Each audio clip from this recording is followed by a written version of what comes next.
बैठो आप। एक होता है बुद्धि और एक होता है ज्ञान। साइकोलॉजी में है, 12वीं के साइकोलॉजी में ये सब पढ़वे।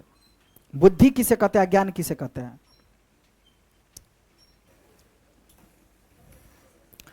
बुद्धि अलग होता है बाबू और ज्ञान अलग होता है, ठीक है? और है ना, देखिए 3 चैप्टर तक हम लोग पढ़ चुके थे ना। तीसरे चैप्टर का नाम क्या था? संपूर्ण क्रांति, ठीक। जिसके लेखक कौन थे? जयप्रकाश नारायण जी, है ना, जयप्रकाश नारायण जी। और आज हम लोग पढ़ रहे हैं अर्धनारीश्वर, ठीक है, अर्धनारीश्वर। इसका लेखक कौन है भाई? तो रामधारी सिंह दिनकर जी, है ना, रामधारी सिंह दिनकर जी, ठीक है। और जिनका जन्म हुआ है 23 सितंबर 1908 ईस्वी और निधन मृत्यु कब हुआ है? 24 अप्रैल 1974 ईस्वी में, ठीक है। ये सब क्वेश्चन पूछ लिया जाता है। जन्म स्थान की बात करा जाए तो सिमरिया बेगूसराय बिहार, ठीक है। और पिताजी का नाम तो रवि सिंह, माताजी का नाम मनरूप देवी। और आरंभिक शिक्षा जो है घर से ही हुआ था, मतलब गांव घर से ही। 1928 ईस्वी में मैट्रिक पास किए हुए थे, 32 में फिर जो है सो तो 28 से चैप्टर, मतलब 12वीं में भी जो चीजें दिया है ना भाई, जीवन कैसे जिया जाए, जीवन में क्या क्या गुण रखना चाहिए, सारी चीजें है ना आपको मिलेगा 12वीं में, बहुत चीज अच्छा। अर्धनारीश्वर, है ना, देखिए अर्धनारीश्वर, अर्धनारीश्वर का जब भी बात आएगा तो बात किसका आएगा? शिव और पार्वती। तो शिव और पार्वती जी का, है ना। तो अर्धनारीश्वर किसका कल्पित रूप है? तो शिव और पार्वती जी का। कल्पित रूप का मतलब क्या होता है? आधा आधा रूप, ठीक है। अर्धनारीश्वर शंकर और पार्वती का कल्पित रूप है। 1 नंबर में ये क्वेश्चन पूछ लिया जाता है। अर्धनारीश्वर क्या है? अर्धनारीश्वर शंकर और पार्वती का कल्पित रूप है। रुको इसको निकाल,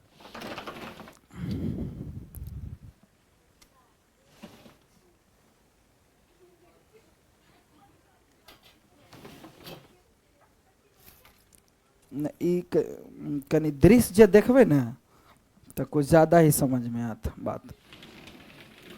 कहलाता ई चित्र के ही चित्रण कल गया है। चलो देखिए, अर्धनारीश्वर शंकर और पार्वती का कल्पित रूप है जिसका आधा अंग पुरुष और आधा अंग नारी का होता है। बिल्कुल सही बात है भाई। कल्पित रूप का मतलब ही क्या हुआ? जिसका आधा, देखिए आधा जो है सो क्या है भाई? पुरुष का, और आधा क्या है? नारी का, है ना।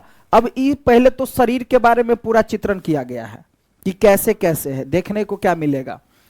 अर्धनारीश्वर शंकर और पार्वती का कल्पित रूप है जिसका आधा अंग पुरुष है और आधा अंग नारी है ना। कल्पित रूप का मतलब यही होता है। एक ही मूर्ति के 2 आंखें। अब देखिए व्याख्या क्या किया गया है। एक ही मूर्ति के 2 आंखें, मतलब एक ही मूर्ति के 2 आंखें, एक रसमय से भरा हुआ तो दूसरा विकराल।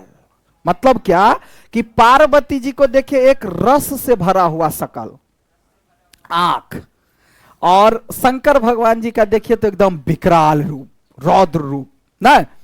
मतलब एक अजीब दृश्य के बारे में बताया जा रहा है कि एक ही में ज्वाइंट है, एक ही क्या है? फोटो है, लेकिन एक ही में देखिए एक ही मूर्ति के 2 आंखें, एक देखिए तो विकराल और एक देखिए तो रसमय भरी। मतलब महिलाएं के अंदर तो थोड़ा हृदयवान ज्यादा होता है ना। देखिए इस चैप्टर में खुल करके बातें ये कहना चाह रहा है कि हर एक महिला में पुरुष का गुण और हर एक पुरुष में महिला का भी गुण होना चाहिए। लेकिन हम लोग अपना जो समाज है ना, कि अगर महिला वाला गुण पुरुष में या पुरुष वाला गुण अगर महिला में चला जाता है तो आदमी समझता है क्या कि अगर मान लिया महिला वाला महिला वाला गुण अगर पुरुष में गल तो मुगियावा भ गल ना, अगर पुरुष वाला गुण आ गल महिला में तो मर्दाना भ गल। हाँ बात है, सब चीज है इसमें। ठीक है, लेकिन ऐसा कुछ है नहीं। गुण जाने से और अच्छी बात है, हम लोग इस सब के बारे में देखेंगे अभी। तो यही बताया गया कि एक ही मूर्ति के दो आंखें, एक देखिए तो रसमय से भरा हुआ, मतलब महिलाओं की जो आंखें होती है कुछ रस भरा हुआ, और अगर शंकर भगवान का देखा जाए तो विकराल रूप, रौद्र रूप ना। तो वही एक ही मूर्ति के दो आंखें, एक तो रसमयी और दूसरा विकराल। एक ही मूर्ति के दो भुजा, देखिए एक ही मूर्ति के दो भुजा, एक में तो त्रिशूल उठाए हथियार, और एक में देखिए कि पौची, चूड़ियां, उंगली इत्यादि वगैरह, है ना। एक में जो है सो चूड़ियां और उंगलियों में अलकत्व, अलकत्व का मतलब हुआ ना अलता, अलता, ठीक है। तो बात तो सही है भाई। अगर देखिएगा तो इसमें कहने का मतलब क्या है, देखिए पहले इसी के बारे में किया गया है। एक ही मूर्ति के दो आंखें, एक तो रसमयी, रसमयी किसका, पार्वती जी का, एक विकराल। एक ही मूर्ति के दो भुजा, एक में त्रिशूल और एक में देखिए अलता से एकदम सुंदर दिखने में लग रहा है ना? मतलब एक हाथ में त्रिशूल और एक हाथ में देखा जाए तो चूड़ी, पौची, अलता, ये सब लागल। तो ये कुछ बता रहा है कि देखिए एक ही शरीर में दो गुण है ना, ये बात है। से लाल, एवं एक ही मूर्ति की दो पांव, एक तो जरीदार साड़ी से ढका हुआ आवृत है और एक बागंबर से ढका हुआ, बाघ की छाल से ढका हुआ। बागंबर का मतलब होता है बाघ की छाल।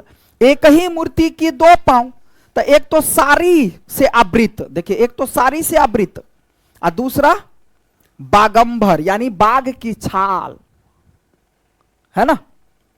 आगे, एक हाथ में डमरू, एक हाथ में डमरू, एक में बीना परम उदार, और एक में बीना नहीं है अभी, लेकिन मतलब महिलाओं की बीना परम उदार।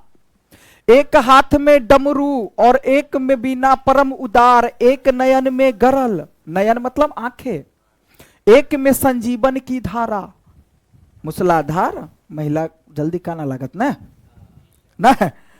तो एक नयन में गरल और एक में संजीवन की धार, जटाजूट में लहर पुण्य की शीतलता सुखकारी, बालचंद दीपित त्रिपुंड पर बलिहारी बलिहारी, ठीक है। मतलब जटाजूट में लहर पुण्य, एक तो मतलब शंकर भगवान का ना जटा रहता है जिसमें लहर, किसकी, गंगा मैया की लहर, है ना। शीतलता सुखकारी, बाल चंद्र दीपित त्रिपुंड पर बलिहारी बलिहारी, जो कि पार्वती जी।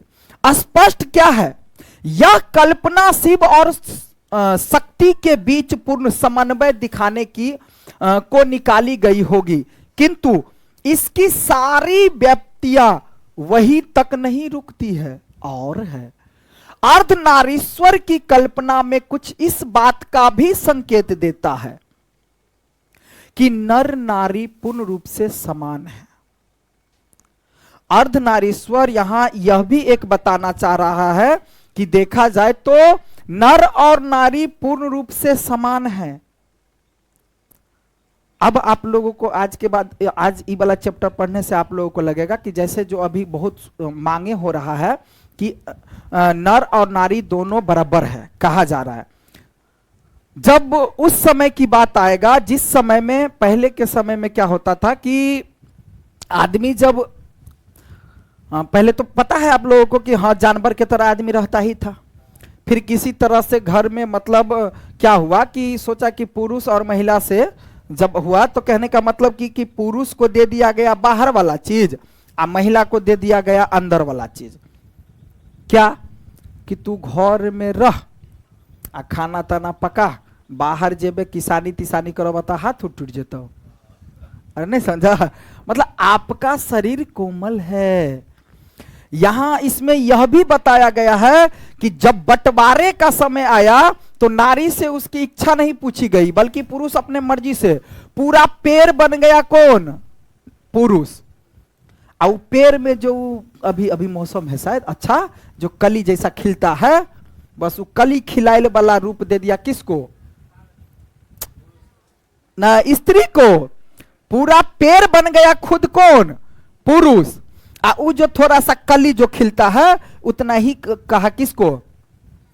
नारी तुम इतना ही हो, तुम कली हो, कोमल हो, सलीलता है तुम्हारे अंदर। अगर किसानी तो अब तो महिला जाति भी है। अब तो मान लो कि हर जगह स्त्रियां हैं, चाहे लेबर वाला काम हो या हवाई जहाज उड़ाने का काम हो या कुछ भी काम हो, है ना, तो हर जगह है। लेकिन पहले जो है जैसे आपके दादा परदादा इस सब के समय में महिला को घर से बाहर भी नहीं ज्यादा निकलने दिया जा रहा था। ज्यादा मतलब अब कन्या के बाद शादी विवाह हो जाती, तब बूढ़ सुर हो जाती, तब जते घास पतला, पता है ना, इस तरह से, है ना। तो ई बंटवारा हुआ है उसी समय में, इसकी बातें भी कहा गया है। ठीक है, इस सब के बारे में हम लोग समझेंगे। देखिए ना, लिखा हुआ है, सब चीज लिखा होगा। अर्धनारीश्वर की कल्पना में कुछ, अर्धनारीश्वर की कल्पना में यह भी है, अर्धनारीश्वर एक कल्पना करके बताया जा रहा है कि इसमें कल्पना किया जा रहा है कि इस बात का भी संकेत है कि नर और नारी पूर्ण रूप से समान है एवं उनमें से एक के गुण दूसरे में दोष नहीं हो सकते। अर्धनारीश्वर का मतलब, इसका कहने का मतलब यह भी है कि अगर पुरुष का गुण महिला में और महिला वाला गुण पुरुष में अगर आता है तो ऐसा नहीं होता है कि एक दूसरे में दोष होता है। दोष का मतलब क्या, कि अगर पुरुष वाला गुण महिला में चला जाता है तो उसको मर्दाना घोषित कर दिया, अगर महिला वाला गुण अगर पुरुष में जाता है तो मुगियाबा घोषित कर दिया, बोला जाता है, जबकि ऐसा कोई बात है नहीं। अर्थात नरों में नारियों के गुण आए तो इससे उनकी मर्यादाहीन नहीं होती। बहुत पुरुष अहीं के घर के, हमरे घर के, वही घर के खाना नहीं बनबा चाहे है। बाहर में देखबे, होटल में जा, अहीं घर के आदमी, हमरे घर के आदमी, कोनो घर के आदमी कि काम करने के लिए होटल में खाना बनाएगा, लेकिन घर पर आएगा तो एक लोटा पानी भी लेकर के खुद से नहीं पिएगा। अरे देखियो ना, क्यों? क्योंकि वो उनके अंदर में सोच बना हुआ है पूर्वजों से कि अगर हम महिला वाला काम कर लिए तो इसमें मेरा मर्यादा हीन होगा, मर्यादापन में उल्लंघन होगा, हमारे अंदर मुगियावापन आ जाएगा, लोग हमको मानने लगेगा, है ना। ऐसा कौन सोचता है? पुरुष। ठीक है, साइकिल चला, मर्यादा ही नहीं होती बल्कि उनकी पूर्णता में वृद्धि होती है। सुनिए, अर्धनारीश्वर का कहना यह है कि अगर महिला वाला गुण पुरुष में और पुरुष वाला गुण अगर महिला में आता है तो इसे मर्यादा हीन नहीं होता है, बल्कि उसमें परिपूर्ण यानी पूर्णता में वृद्धि होती है। मतलब एक गुण में और वृद्धि, मतलब तब समझिए कि अगर किसी पुरुष में महिला वाला भी गुण है तो समझिए तब इसके जीवन में गुण का पूर्ण रूप है, पूरा गुण आ गया, समझिए इसमें। किंतु पुरुष और स्त्री में अर्धनारीश्वर का यह रूप आज कहीं भी देखने को नहीं मिलता है। आज ऐसा गुण देखने को मिलता नहीं है कि पुरुष वाला जो है स्त्री में और स्त्री वाला पुरुष में गुण होना चाहिए। इससे इंसान अपने आप में, स्त्री भी मानती है कि अगर हम कोनो काम एहन पुरुष वाला कर लगबे तो हमारा मर्दाना कह देता आदमी। हाँ, इसलिए संकोच बस जो है ना महिला करती नहीं है। पुरुष भी करना चाहता है, लेकिन अगर करे तो फिर उसको डर होता है कि हमको घोषित कर देगा। बात सही है, गांव घर में यहाँ सच में समझती है कि पुरुष के गुण सीखने से उसके नारीत्व में बट्टा लगेगा। क्या लगेगा भाई? बट्टा लगेगा। पहले जो रोटियों बेलिए तो उत्तर दक्षिण पूरा पश्चिम हो जाए चले ना, सीखने से उसके नारीत्व में बट्टा लगेगा। वही बात कर रहा है। देखिए क्या मस्ती नहीं, सोचो, देख रहा है, देखो यहां संसार में सर्वत्र पुरुष यानी और स्त्री, नारी समझती है कि पुरुष के गुण सीखने से, नारी यह समझती है कि अगर हम पुरुष का गुण सीख लेंगे तो मेरे नारीत्व में बट्टा लगेगा। बट्टा मतलब हमरा अंदर से नारीत्वापन हट जाएगा, सब हमको मर्दाना कहने लगेगा। इसी प्रकार पुरुष भी स्त्रियोजित गुणों को अपनाकर समाज में स्त्रैण कहलाने से घबराता है कि कहीं हमरा स्त्रैण नहीं कह दिया, वह वाला बात मुगिया हुआ। तो बात सही है, बात सही है। अब पहले खाना बनता था किस चीज पर? चूल्ही। अभी भी बनता है, पत्ता पर ज्यादातर बनता हो। तो सब आदमी अपना पापा के पास जाकर कभी कसम खाकर एक बात कहो तू, कथी कि कहियो अपना दोस्त सबसे अहाँ के डर होय छल? जब मान लिया कोनो काम भ रहा है, मम्मी कोनो काम कर रहा है या बच्चा या कुछ भी, पहले तो चूल्ही में पत्ता से खाना, जरना से खाना बने छे ज्यादातर सबके घर में लगभग। तो पहले के जमाने में मम्मी या कोनो महिला कह दिल कि बुआ कने घसका दह,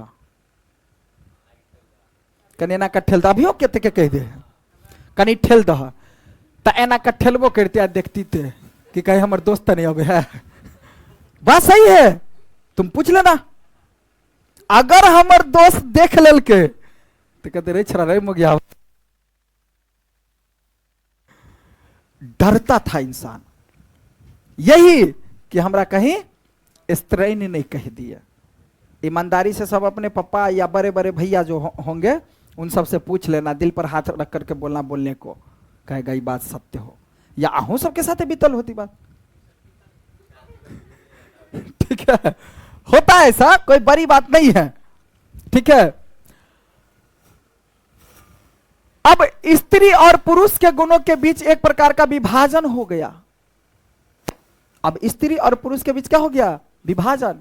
तथा विभाजन की रेखा को लांघने में नर और नारी दोनों को भय लगता था।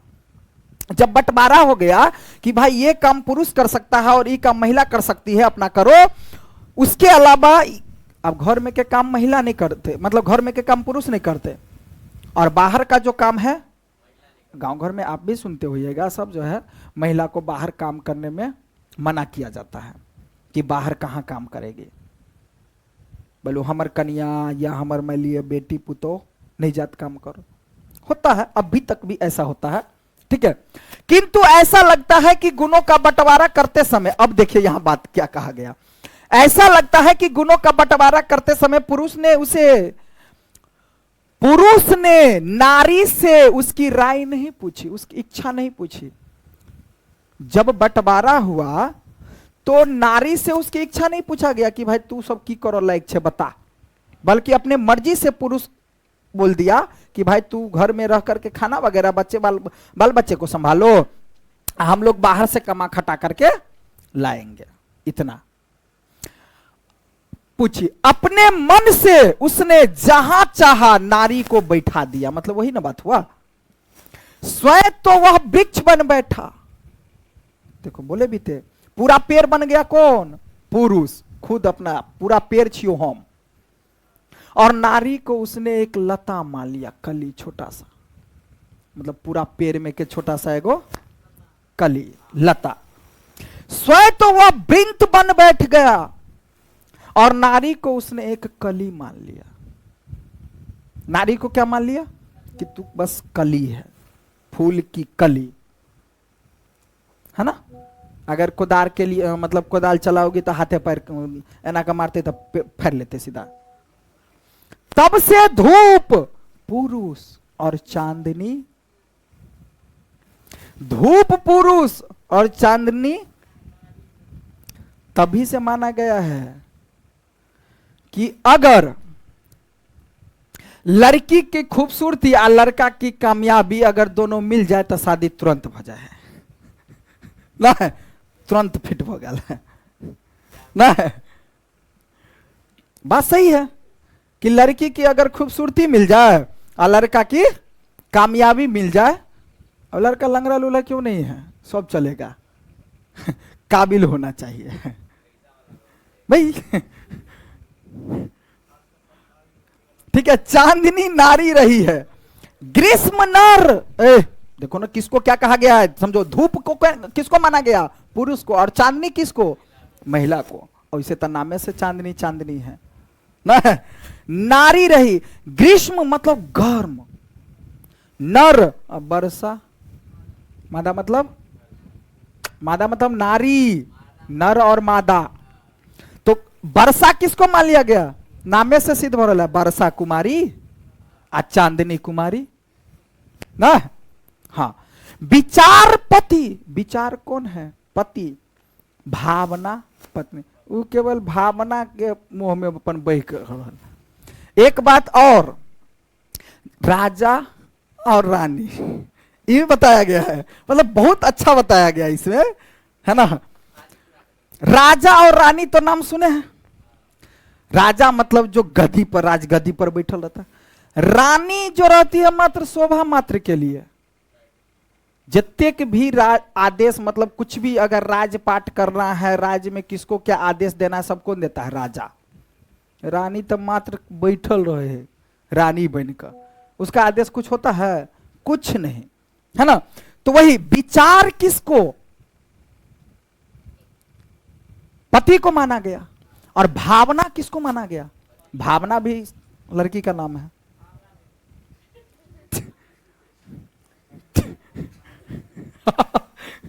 बात समझ में आया? मतलब विचार कि जैसे कि देखिए, जैसे कि देखिए, लेकिन अब तो हो गया उल्टा। जैसे एक बात बतबै छी, अहीं के देखबे कि दियाद समय या कोनो घर का बंटवारा या कोनो बैसार तैसार सब होता है, बैसार वगैरह होता है। अब देखना कि बीच में बोलेगा कौन? पुरुष है। चाहे अकलोल बकलोल ढहलेल के नहीं हो, महिला के पति है, बस सही है कि ना? पुरुष बसते। आ जकर कन्या होसगर रहल, अब ओकर पति बाज रहल है, अब वो कन्या देखबे कन्या के कि अंदर से अपन पर्दा में झकने है, देखे मर्दावा सबके कि भ रहल है बंटवारा, तो वो बेचारा अपन बजे जते अकेले वही हिसाब से बजे है। अंदर से कहते मर्दावा के बाजो नहीं हुई है, लेकिन देखिए मर्दावा के बाजो नहीं हुई, कहो को ना जो हमरा ई चाहिए। अरे होता है कि नहीं होता है? देखो ना मर्दावा के बाज आया बधी ना, आया बधी ना अपन। बात सही है कि नहीं सही है? मतलब क्या, अगर महिला बोलने जाएगी तो काम नहीं बनेगा। क्योंकि वो जानती है, महिला भी जानती है कि हम बीच में कितनो होशगर छे नहीं बाजा देते हमरा, लेकिन आयाबद ही मर्दाबा क्या है। बात सही है कि नहीं सही है? गलत बोल रहे हो? मतलब वही, मतलब विचार किसका रखा जाए? पुरुष का। अब भावना किसका? महिलाओं का, है कि नहीं? मतलब वही कहा जा रहा है, ठीक है। मस्ती नहीं करो ना। स्त्री और पुरुष के गुणों के बीच एक, या तो देखबे, या तो कहते कि अब ओकर कन्या जे रहल मान लिया तेज तरह, तो मर्दा बेचारा उहो बुझे जे आय अगर हमरा बंटवारा में गड़बड़ी भेल तो पक्का है हमरा पिटाई लगते हैं। आ सही में जाय छले तो फिर ओकरा फड़चिया ले छले, अंदरे में धो देलक 4-5 फैट। अरे नहीं होता ऐसा। या कहते के पति रहल टाइट, टाइट रहल, तब बाहर में अपन भाई भैयारी में दौड़ दियाद में मतलब मर्द कुछो केलक, आ फिर भी स्त्री जे बाजित रहल, ये कि टिपी टिपी नहीं बीच में बाजित रहे है, तो लबलो ठीक है। तो बाजा लागल, आ जब ये बाजा लागल तो खिसियाबा मर्द जे रहल जाकर 4 थपिया देलक। रे बजबे तू।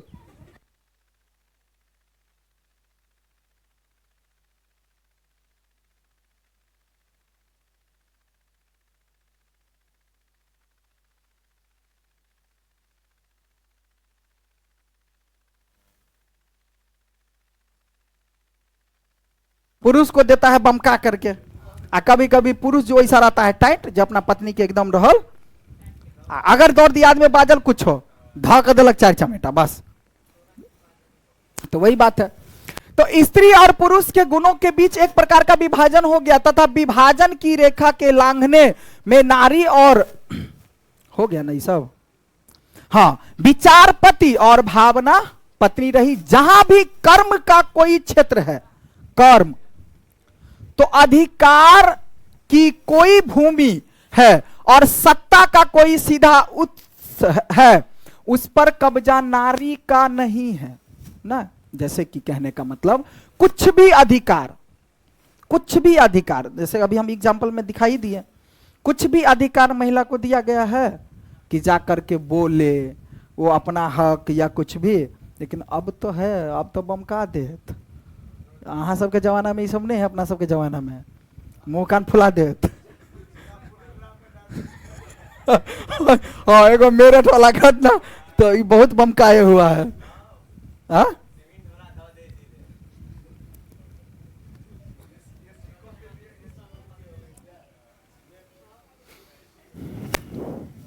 ठीक है। तो कब्जा नारी का नहीं, नर का माना जाता है। कब्जा किसका माना जाता है? अधिकार, जो कुछ भी है, भूमि है या सत्ता का कोई, भूमि जमीन वगैरह सब सब जितना रहता है, देखना कि पुरुष के नाम से इत्यादि उसी का होता है। जो कुछ भी है ना अधिकार सब उसका रहता है। कब्जा नारी का, सत्ता भी हो, सत्ता मतलब शक्ति, शासन, ताकत इत्यादि, कब्जा नारी का नहीं होता बल्कि नर का होता है। नर है विधाता का मुख्य तंतुवाय जो वस्त्र बुनकर तैयार करता है, और नारी का काम है सिर्फ वस्त्र में छिटा लगा फूल तूल। नहीं समझा?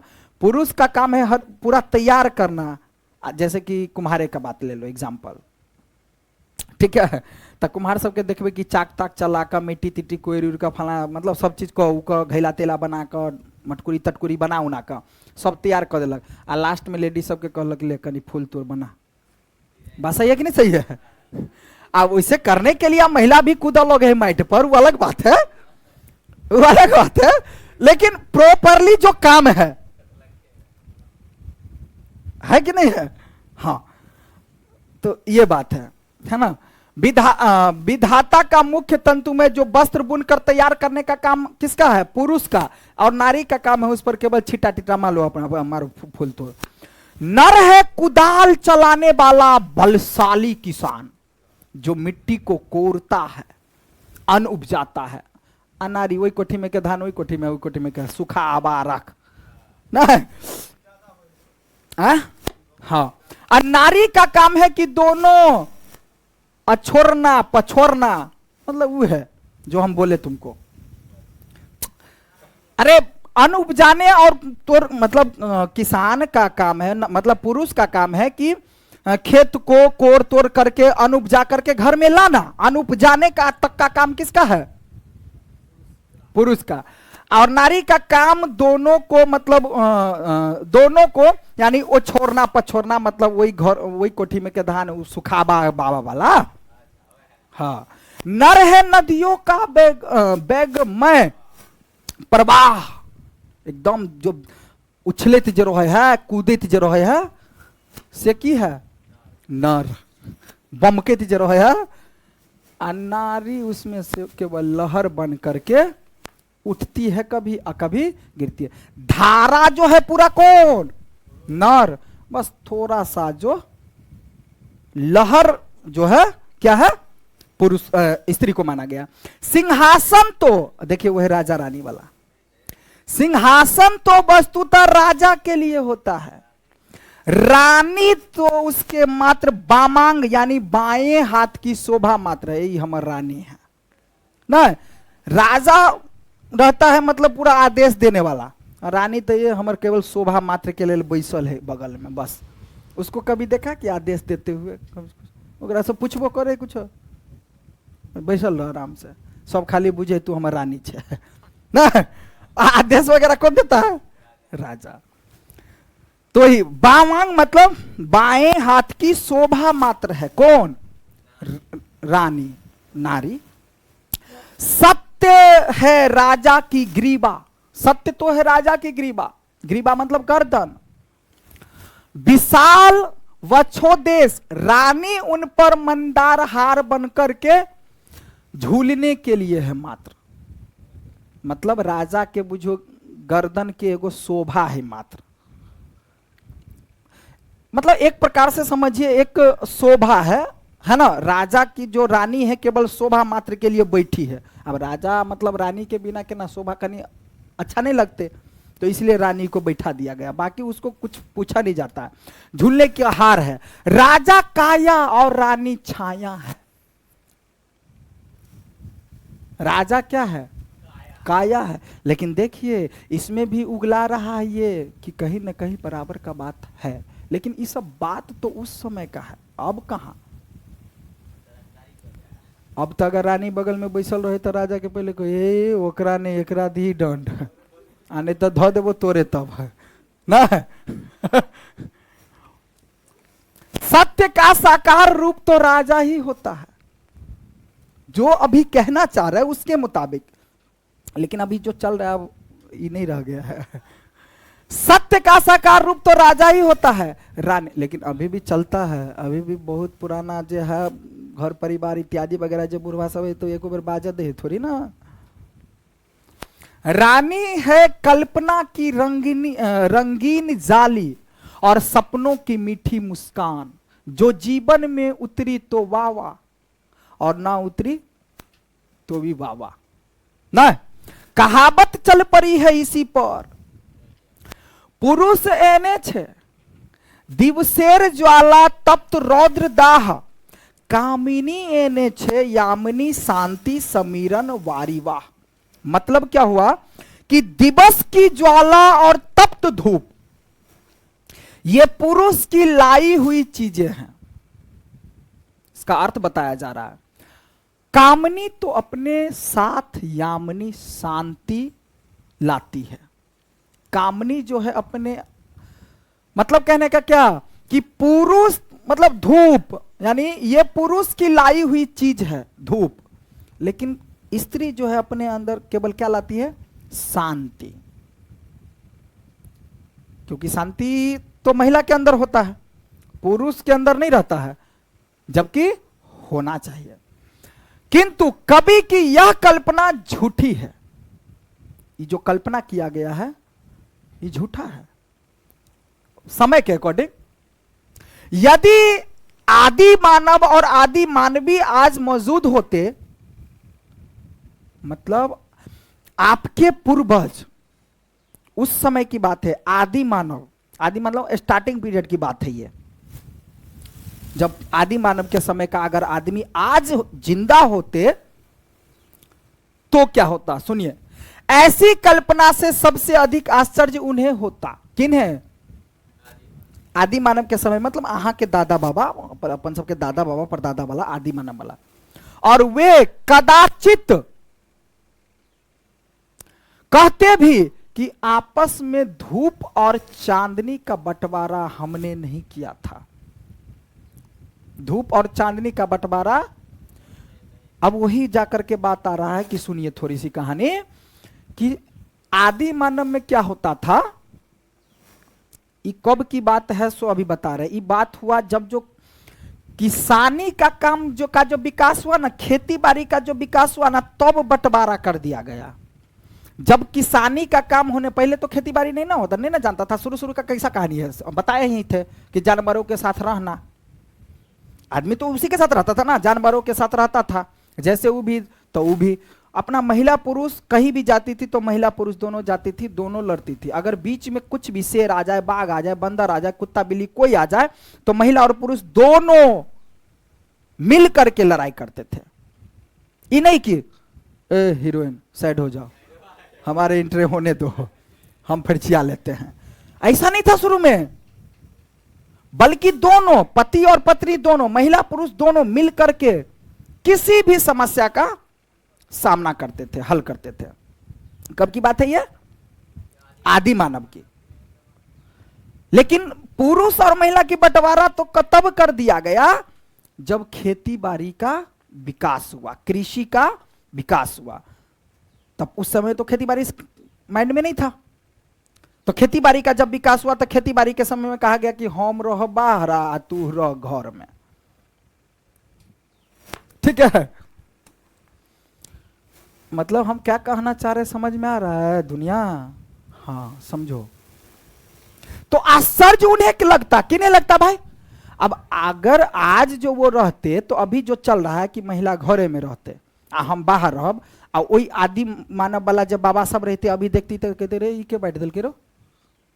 आश्चर्य लगता कि हम लोग तो ये सब बंटवारा नहीं किए, जो करना है महिला पुरुष दोनों मिलकर के करो।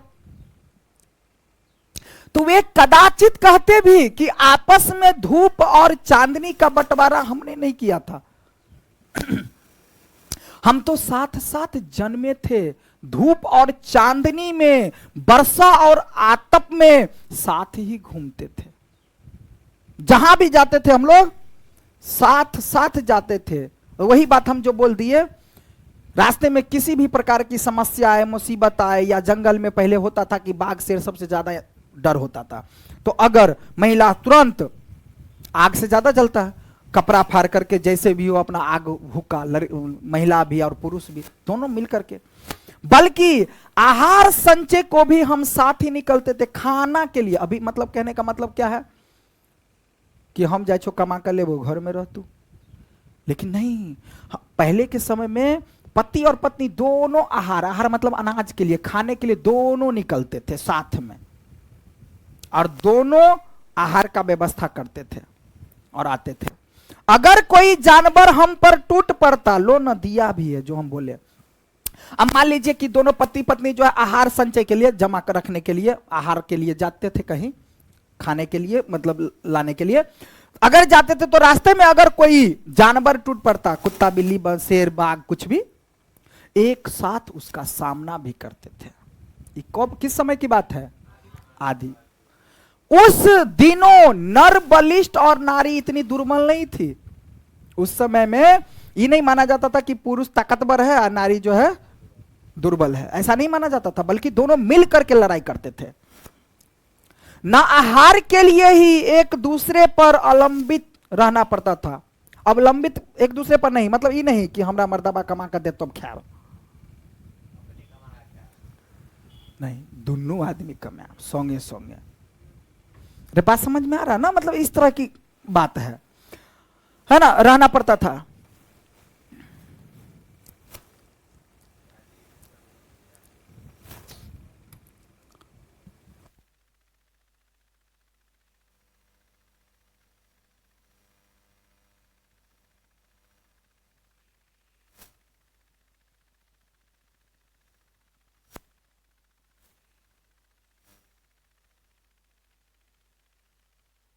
नारी की पराधीन, देखो अभी कहानी तो हम समझ गए आदि मानव का, लेकिन नारी की पराधीनता तो सबसे शुरू हुई। देखिए उस समय से शुरू हुई। क्वेश्चन पूछा गया है, 2 नंबर में पूछेगा कि नारी की पराधीनता कब से शुरू हुई, क्यों? तो नारी की पराधीनता तो तब आरंभ हुई जब मानव जाति ने कृषि का विकास किया, आविष्कार किया। वही यानी कि तो इसका मतलब क्या, आदि मानव के समय में नारी और पुरुष दोनों का जीवन अच्छा चल रहा था, साथ साथ चल रहा था, जो भी कुछ करे तो साथ साथ करे। लेकिन ये जो हम जब बाहर आ तू रह घर में, कब? जब कृषि का आविष्कार हुआ, जिसके चलते नारी घर में और पुरुष बाहर रहने लगा। क्वेश्चन पूछा जाता है, यहां से जिंदगी 2 टुकड़ों में बट गई। पहले जिंदगी दोनों का एक होता था, तब न पहले जमाना का निकला जिए मरेंगे साथ कि दुनिया याद करे। गाना सुनी है? देखो पहले का जो गाना भी होता था ना, समय के आधार पर।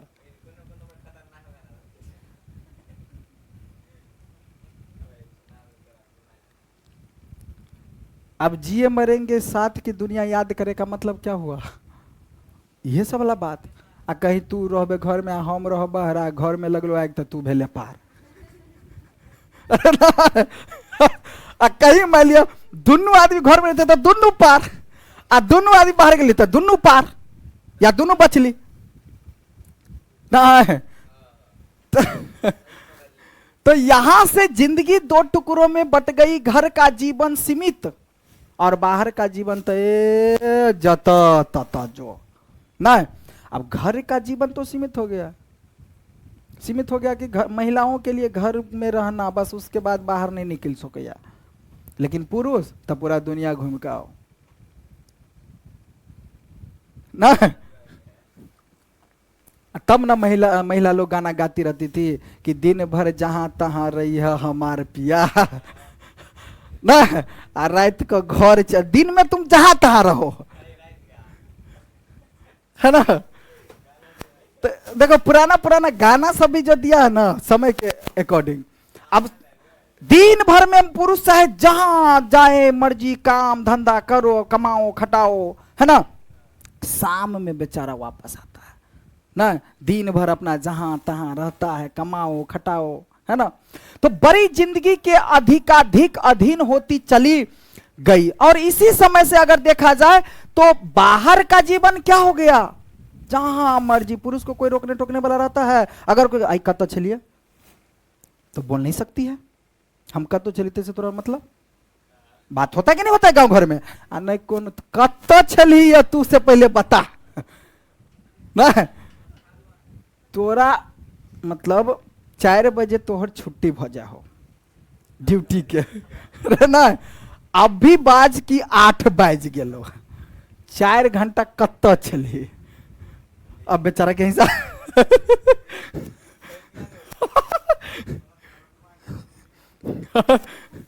नहीं मतलब दोनों है ना, दोनों अधिकाधिक अधीन होती है। और इसीलिए जो है जिंदगी बड़ी जिंदगी के अधिकाधिक अधीन होती चली गई। एकदम पुरुष जो है मतलब जीवन उसका जहां तहां हो गया, जितना जहां जाओ कोई मतलब नहीं। लेकिन महिलाओं की क्या हो गया, जिंदगी घर में सीमित हो गया। नारी की पराधीनता का यह संक्षिप्त इतिहास नर और मादा पशुओं में भी थे और पक्षियों में भी, किंतु पशुओं और पक्षियों ने अपनी मादाओं पर आर्थिक परवशता नहीं ला दी। पशु पक्षियों ने अपने मतलब ऐसा सिस्टम, पशु पक्षी के देखे तो दोनों अपन साथे साथे जात, अरे कौवा मैना बिल्ली की सब देख बेटा। लेकिन मनुष्य की मादा मतलब जो पशु पक्षी वाला मादा जो है उस पर नहीं थोपा गया, लेकिन मनुष्य की मादा पर यह पराधीनता आप से आप मतलब अपने आप धीरे धीरे ले देते चले गए। कब से? कृषि का आविष्कार हुआ। 1 नंबर में भी पूछ सकता है या तो 2 नंबर में भी पूछ ले, लेकिन पूछा जाता है क्वेश्चन। और इस पराधीनता ने नर नारी से वह सहज दृष्टि भी छीन गई। बिल्कुल नर नारी से वह सहज दृष्टि भी छीन गई, जिससे नर पक्षी अपनी मादा को या मादा अपने नर को देखती है। कृषि का विकास सभ्यता का पहला सोपान था। बिल्कुल सही बात। 1 नंबर में भी क्वेश्चन पूछेगा कि कृषि के विकास की सभ्यता क्या थी, पहला सोपान था। या कहेगा कि किसका विकास सभ्यता का यानी पहला सोपान था, तो कृषि का। किंतु इस पहली ही सीढ़ी पर सभ्यता ने मनुष्य से भारी कीमत वसूल कर लिया। वाह, एक चीज का विकास क्या हुआ, कृषि का, दोनों का जिंदगी के बंटवारा कर दिया गया ना। इसे बढ़िया छले कि भाई के नहीं तो अपन गुलर तुलर जहाँ कुछ मिले छले खाई छले, ये तो छले कि भाई जिए मरेंगे साथ साथ। अब जिंदगी क्या हो गया, कृषि का विकास क्या हो गया, तो भाई बट गया, है ना। आज प्रत्येक पुरुष अपनी पत्नी को फूलों सा आनंदमय भार समझता है और प्रत्येक पत्नी अपनी पति को बहुत कुछ उसी दृष्टि से देखती है जिस दृष्टि से लता अपने वृक्ष को देखती होगी। वही बात, हर एक पत्नी जो है ना लता बन करके अपने वृक्ष को देखती है और हर एक पुरुष जो है वृक्ष बन करके लता को देखता है। इस पराधीनता के कारण नारी अपने अस्तित्व की अधिकारिणी नहीं रही, कुछ उसको अधिकार नहीं मिला। उसके सुख और दुख सब डिपेंड हो गया। मतलब तो वही ना हुआ भाई कि पुरुष अगर कमा करके लाएगा तो महिला खाएगी, नहीं तो नहीं खाएगी। पुरुष कपड़ा लता पहला देते सुंदर लिए सुंदर सुंदर नाक में के टिकली जो कुछ भी अपना इत्यादि तो करेगी, नहीं तो नहीं करेगी। मतलब तो ये डिपेंड कहीं ना कहीं महिला को क्या कर दिया गया, पुरुष पर आश्रित डिपेंड कर दिया गया। उसके सुख दुख प्रतिष्ठा और प्रतिष्ठा यहां तक कि जीवन और मरण पुरुष की मर्जी पर टिकने लगा। तो त्या लकने महिला सब बमई चाहे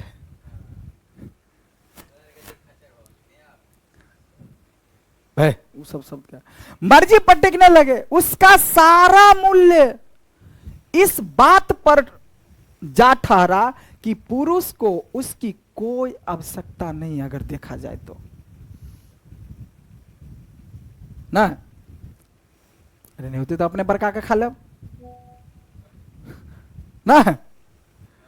लेकिन पता है लड़की के अभी आगे बढ़ला से ही बनरा सब हो गए कोढ़िया बहुते है। बात सही है। अब देखो कि उस समय की जब बात है तो निश्चित रूप से पुरुष बाहर काम करेगा। अभी के लड़का सब क्या चाहता है पता है?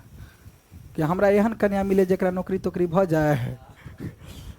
अब बेशक होते तो हम ही अपन खाना ताना बना कर देवे, अपन ड्यूटी कर के जाते आत कमा कर ले आत, आ हम अपन भर दिन बुलेट से घूमत रहो।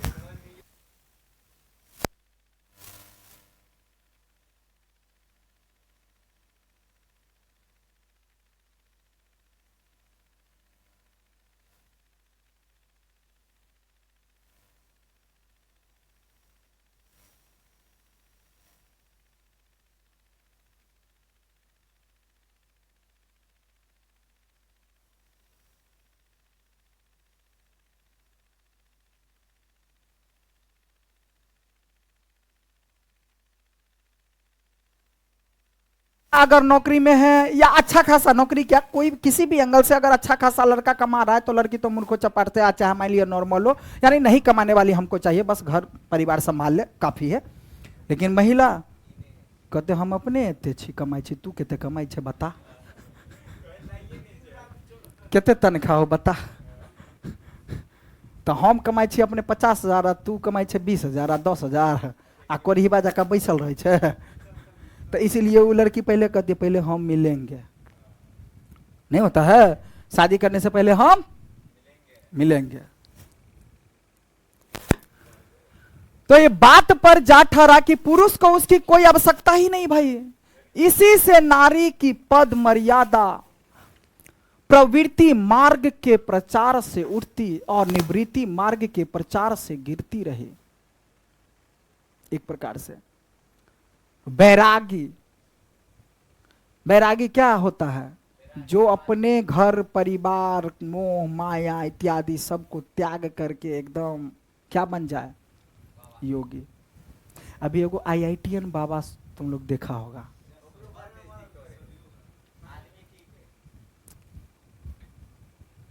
सब अभी तुम लोग नहीं समझेगा, लेकिन उस बेचारे के साथ अभी पता है तुम लोग सुनेगा, उसका बात नहीं सुना तुम लोग तो पगला जाएगा। वो कुछ बोलेगा तो नहीं सुना तुम लोग, वो पागल हो गया है वो अभी। वो ऐसा ऐसा बात बोलता है कि जो भी बच्चा देखेगा तो गलत कदम उठा लेगा। लेकिन वो लड़का गलत नहीं है, यहां गलत कर रहा है कौन? मीडिया वाला। क्योंकि उसको तो चाहिए अपना भाई पैसा, उसको तो व्यूज वगैरह बढ़ाना है, बस हो गया। वो ऐसा ऐसा बात बोलता है ना, वो सीधा मम्मी पापा को गाली देता है। वो सीधा कहता है कि कोई मीडिया वाला जाता है जन्म, हाँ जन्म कौन दिया भाई? मम्मी पापा दिया। तो सीधा कहता है कि मम्मी पापा हमारा जन्म दे, हमारा भोला बाबा जन्म देना है। अरे भोला बाबा कैसे जन्म दे दिया भाई? हाँ ठीक है मान लेते हैं भोला बाबा आपको जन्म भी दे दिया, हम मानते हैं इस बात को, लेकिन जरिए कौन है? मम्मी पापा है। वो सीधा मम्मी पापा को कुछ मन में नहीं करता है, मतलब सीधा पगला गया हो थोड़ा सा। लेकिन लड़का ठीक था, हाँ लड़का ठीक था, लड़का में कमी नहीं था, तो पगला नहीं था। ठीक है लड़का ठीक था, पढ़ा लिखा था भाई, अच्छा खासा पढ़ाई कर रहा था। उन्होंने नारी को गले से लगाया क्योंकि जीवन से वे आनंद चाहते थे। नारी को क्या लगाया? गले से, और जीवन से आनंद चाहता है कौन? पुरुष। और नारी आनंद की खान होती है, ये बात सत्य है। नारी आनंद की खान होती है। खान मतलब, खान के मतलब की भेले होता कि अगर आनंद लेब के है, मतलब कह के कि उसके अंदर भाई रसमय भरी, मतलब एक मतलब सलीलता होता है उसके अंदर, नर्मता होता है उसके अंदर। हाँ मतलब बात विचार कभी भी तुमको होता है कि कोई व्यक्ति है, कोई महिला मान लिया यहाँ से अगर अच्छा से बात विचार कर ले घरे में, मम्मी पापा, मम्मी या कोई भी महिला, वो कभी भी देखना कि ठंडे दिमाग से अच्छे अच्छे बात बोल करके तो मन को शांत कर देती है, मतलब ऐसा होता है। किंतु जो निवृत्ति मार्ग निकलने, उन्होंने जीवन के साथ नारी को भी अलग ढकेल दिया। अब निवृत्ति मार्ग वाला क्या किया भाई? नारी को अलग ढकेल दिया, क्योंकि नारी उसके किसी काम की चीज नहीं थी। नारी उसके किसी काम के चीज नहीं थी। अब निवृत्ति मार्ग का मतलब क्या हुआ? वही बैरागी वाला। प्रवृत्ति मार्ग का मतलब क्या हुआ? जो घर परिवार इत्यादि। अब जैसे देखो एक बात बताते हैं, प्रवृत्ति मार्ग और निवृत्ति। प्रवृत्ति मार्ग में क्या होता है, जैसे कि कोई पुरुष है, अब बेचारा जाता है कमा खटा करके, बाल बच्चा इत्यादि के लिए मेहनत करके आता है। अब घर में खाना वगैरह बनाए रहता है, पानी देता है, मतलब प्यार मोहब्बत से सिस्टम से बात करती है, तो मन संतुष्ट हो जाता है ना। मन क्या हो जाता है? संतुष्ट हो जाता है, मतलब कहने का कि आनंद मिलता है। लेकिन निवृत्ति मार्ग वाले के लिए क्या चाहिए? पुरुष अधिक महिला, है ना। कहीं मैं लियो हन कनिया पकड़ायल, तो एक तो बाहर से कमा खटा कर मेहनत कर भर दिन में आयल, आ घर में आई तो तोहर मम्मी हमरा साथे झगड़ा केलको, आई तू कह मम्मी साथे रहबे कि हमरा साथे रहबे। आप बेचारा के माइंड के लिए पगलाई है। अरे होता है कि नहीं होता है? देखो महिला का काम है, आप अगर घर में रहते हैं, अब पुरुष कैसा बदमाश हो गया तब तो अलग बात है, नहीं तो महिला का काम है भाई हमर पति आयल काम धंधा कह, एक तो सारा दिन मान ले कई तरह का बात झेलना पड़ता है, लोगों के साथ मिलना पड़ता है, जवाब देना पड़ता है, करना पड़ता है, काम करना पड़ता है। और घर में आकर के भी अगर उसको बढ़िया से कोई बात करने वाला नहीं मिले तो भाई माइंड तो डिस्टर्ब होगा ही होगा। आ वहू पर से मान लिया एक तो बाहर से कमा खटा के अबे है, आ घर में जो है ओकरा सुन के लिए मिल जाए बहुत उल्टा सीधा, तो वो आदमी से पगला जाता है, तो वो परिवार को संभाल नहीं पाता है। ठीक है, तो यही बात है। तो अभी सब सुनते तो अपन सिस्टम से रहते ना, है ना।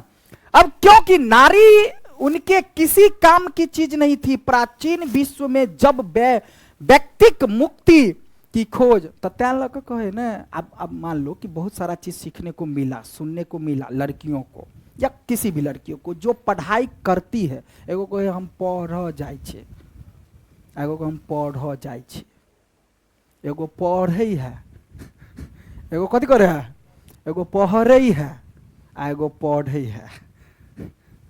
तो हम पढ़ जाए छी, उ पढ़ जाए है, तो उहे पढ़ल वाला जे कहे हम बीए केने छी, तेकरा अंदर घर परिवार चलाबो के नॉलेज नहीं रहल, केला तो उ पढ़ने है,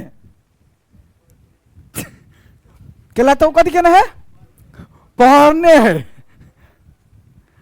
पढ़ने में और पढ़ने में अंतर है।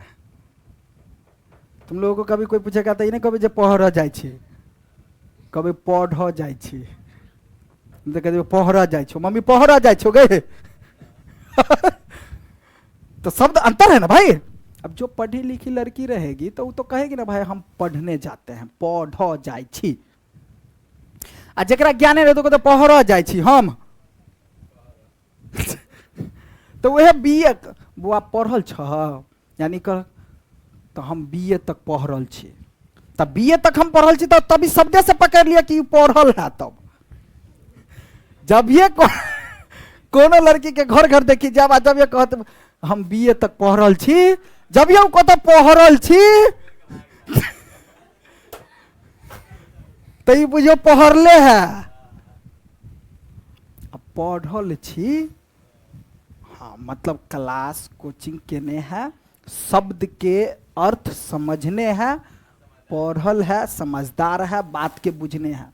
बहुत बच्चा इंटर पास कर लेने होत, या अहीं के ईमानदारी से बता दे, हम 12वीं 11वीं मान ली 12वीं पढ़बे, यहाँ बहुत बच्चा पढ़ के अहाँ से ज्यादा नंबर ला सके, वो बात के बात है, या नॉलेज रहे चाहे कुछ भी, लेकिन जे नॉलेज अहाँ अंदर आब जात,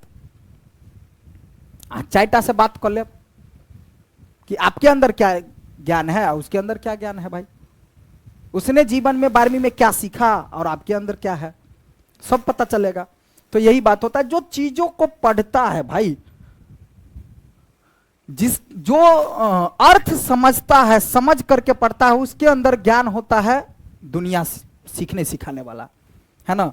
इसलिए कहा जाता है केवल क्लास कोचिंग जा रहे हैं, केवल कुछ कर लिए रट लिए क्वेश्चन को, तो उससे जिंदगी में कुछ होने वाला नहीं है बाबू, ठीक है ना।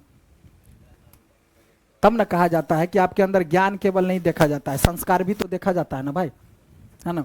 साधना मानी जाती है लगी तब जो देखिए व्यक्ति मुक्ति को खोज ढकेल दिया, क्योंकि नारी उनके किसी काम की चीज नहीं थी। प्राचीन विश्व में जब व्यक्तिक मुक्ति की खोज मनुष्य जीवन की सबसे बड़ी साधना मानी जाने लगी, जब झुंड के झुंड विवाहित लोग, अब देखो यहां क्या है भाई, बात क्या हुआ पता है? देखो, तब जिंदगी में झुंड के झुंड, मतलब बहुते लोग, सब विवाहित लोग संन्यास लेने लगे। क्या लेने लगे? संन्यास लेने लगे। और उनकी अभागिनी, उसकी अभागिनी, आइए एगो चीज और सीख के लिए मिला, रुको बतबै छी, अभी बहुते कुछ सीख के लिए मिला था सबके। पत्नियों के सिर पर जीवित बेदबय का पहाड़ टूटने लगा। अब सुनो, अगर आप शादी विवाह, आप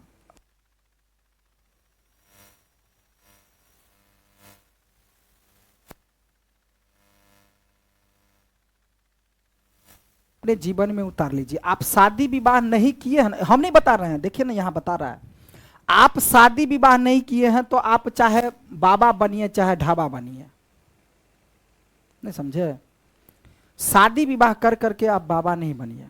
हाँ, बाबा शादी विवाह के बाद भी बनिए, लेकिन कब बनिए उसका भी कंडीशन है। आप शादी विवाह कर लिए, आप 5 साल 7 साल के बाद जो है सो आप बाबा बन गए, 10 साल के बाद बाबा बन गए, तो भाई महिला को शादी आप काहे किए भाई? वो फिर जीवन किसके साथ बिताएगी? वो जीवन किसके साथ बिताएगी? अब एग्जाम्पल में तुमको आ रहा होगा बात सब, हम नाम नहीं लेंगे, लेकिन अपना ले लो।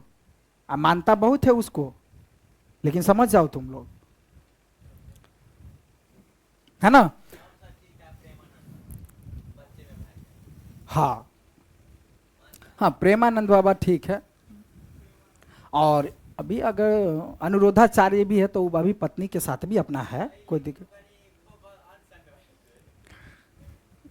मतलब वो है भाई, पत्नी के साथ ही है, अगर है तो दोनों है, ऐसी बात नहीं है ना? और एगो जो है, एगो तो और समझो कि बहुत है, उन सब के अंदर थोड़ा ज्ञान है। अब पत्नियों ने सिर पर जीवित अब मान लो कि झुंड के झुंड पुरुष क्या बनने लगा विवाहित करने के बाद। अब ऐसा भी क्यों करने लगा उसका भी कंडीशन बताएंगे हम। अब झुंड के झुंड क्या करने लगा? सन्यासी बनने लगा। सन्यासी मतलब समझ में आ रहा है ना? सन्यासी किसको बोलते हैं? कि जो पत्नी को त्याग वगैरह दे करके अपना मोह माया त्याग करके अपना। तो पत्नियों के सिर पर जीवित वैद्य का पहाड़ टूटने लगा। अब भाई बेचारी पत्नी क्या करती?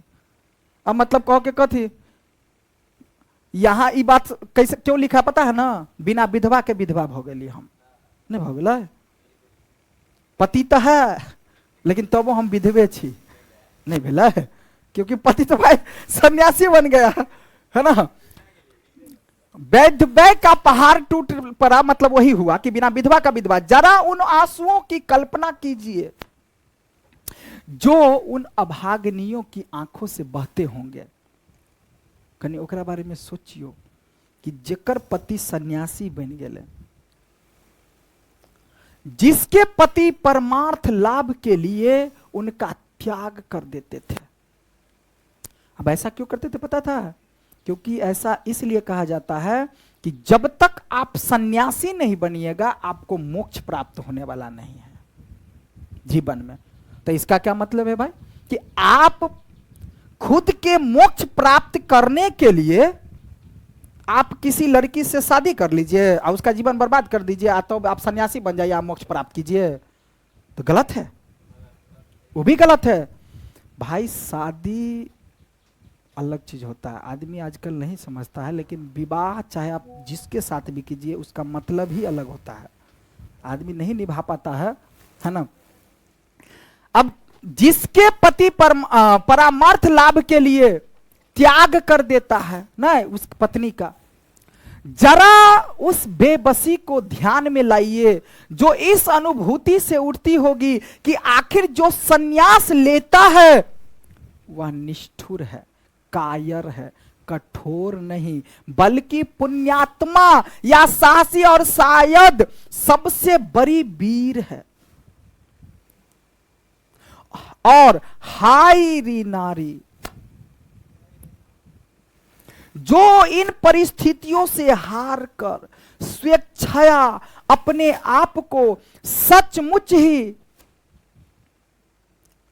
पुण्य की बाधा और पाप की खान मानकर पछाड़ खाकर रह जाती थी, बुद्ध और महावीर ने कृपा करके नारियों को भी, अब देखिए, अब यहां देखिए क्वेश्चन भी पूछेगा, ध्यान दो इधर, किसने? बुद्ध और महावीर के लिए, तो ये दोनों तो अपने रहे नहीं टाइप के। देखिए, हर कोई भी इंसान हो या भगवान हो, गलती सब ने किया है, कुछ न कुछ किया है। अब बुद्ध और महावीर ने कृपा करके नारियों को भी क्या कहा, सो देखो भाई, नारियों को भी भिक्षुनी होने का अधिकार दिया था, कि नारियों को भी भिक्षुनी होने का अधिकार दिया था, किंतु यह अधिकार भी नारी के हाथ सुरक्षित न रह सका। जैनों ने बीच जब दिगंबर संप्रदाय निकला, तब धर्माचार्य नारियों की भिक्षुनी होने वाली बात से घबरा उठे और धर्म पुस्तक में उन्होंने एक नए नियम का विधान किया कि नारियों को भिक्षुनी होने का व्यर्थ है। नारी को भी, अभी क्या हमने सीखा कि पुरुष अगर सन्यासी बन जाता है तो उसको मोक्ष मिलेगा, लेकिन महिला अगर भिक्षुनी बनेगी, मतलब सन्यासी बनेगी, तब भी उसको मोक्ष नहीं मिलेगा। मोक्ष पाने के लिए उसको एक बार पुरुष में जन्म लेना पड़ेगा, ठीक है। तो भिक्षुनी होने का व्यर्थ है, क्योंकि मोक्ष नारी जीवन में नहीं मिल सकता, नारी के जीवन में मोक्ष नहीं मिल सकता। नारियां घर में ही रह करके दान पुण्य करे और उस दिन की प्रतीक्षा करे जब उनका जन्म पुरुष योनि में हो। देखो क्या कह रहा है कि घरे में रहू, दान पुण्य करू। दान पुण्य मतलब क्या करो? आदमी लोगों को दान पुण्य करो और उस दिन की प्रतीक्षा करो कि बहुत सौ के आई बेर हम मर जाए तो आप जो जन्म हुए तो हमरा मतलब पुरुष बन जाए। पुरुष योनि में होगा, जब वे पुरुष होकर जन्मेंगी संन्यास वे तभी ले सकेगी और तभी उन्हें मुक्ति भी मिलेगी, मतलब मोक्ष मिलेगी।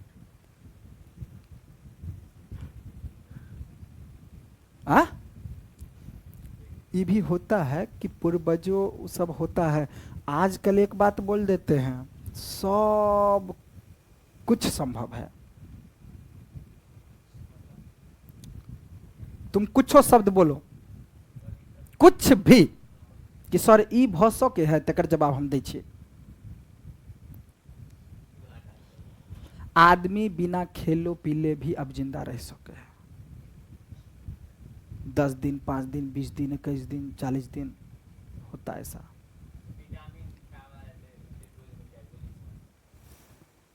है, लेकिन उतना इंसान तपस्या नहीं कर पाएगा, लेकिन पॉसिबल है।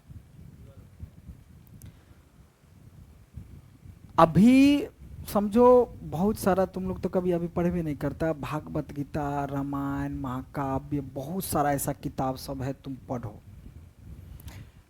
अगर इंसान चाहे ना, आने वाले समय में देखना डॉक्टर समाप्त हो जाएगा। अगर सही सिलसिला चला डॉक्टर ही सब बंद हो जाएगा। अभी नहीं कह रहे हैं कि यही जन्म में, कई जन्म में, पता नहीं बहुत सो क्या यहाँ के पोता के समय में हुए, वो बात के बात है, पर पोता के समय में वो सब हुए, लेकिन हो जाएगा। इंसान बीमार नहीं पड़ेगा।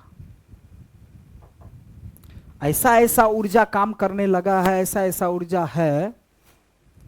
सो तो आप बता रहे हैं, प्रेमानंद जी के बारे में बता रहे हैं ना, डॉक्टर साहब उनको, है ना, कहने चले कि नहीं कहने चले? अब सोचियो, वही तो बात है ना। उतना ऊर्जा आपको पूजा पाठ करने इत्यादि करने से सब चीज मिलता है। हाँ, लेकिन साइंस, सभी साइंस इस चीज को मानती नहीं है।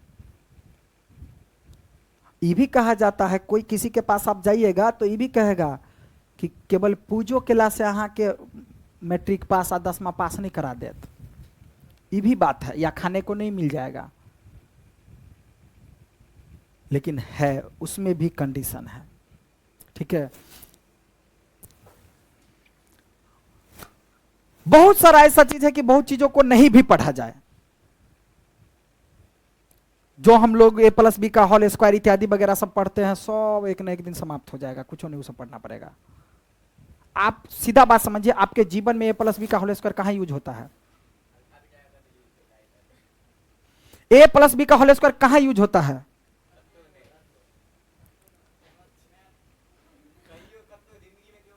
मतलब कथी में यूज हुआ है? लेकिन फिर भी वो हम पर हल ये किया।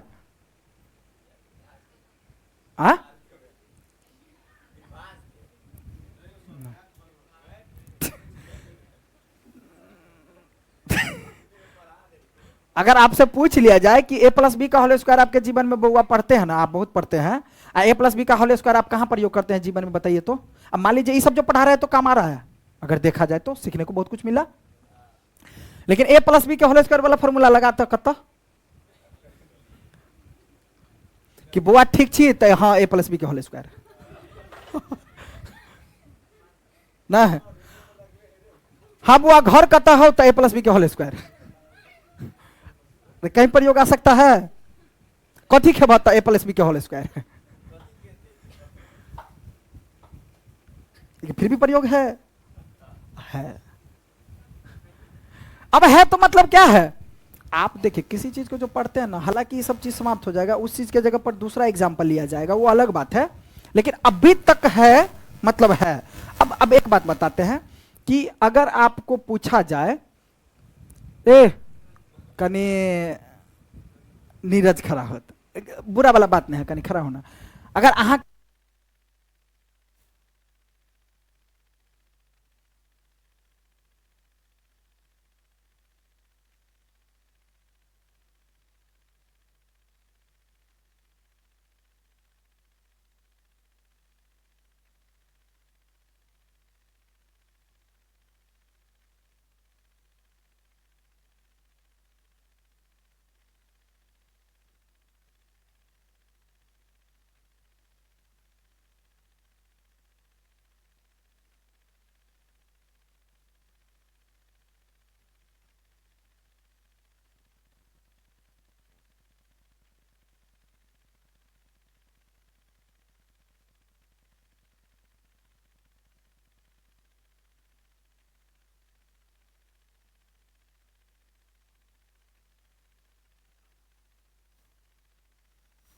बैठो आप, एक होता है बुद्धि और एक होता है ज्ञान। साइकोलॉजी में है, 12वीं के साइकोलॉजी में ये सब पढ़वे।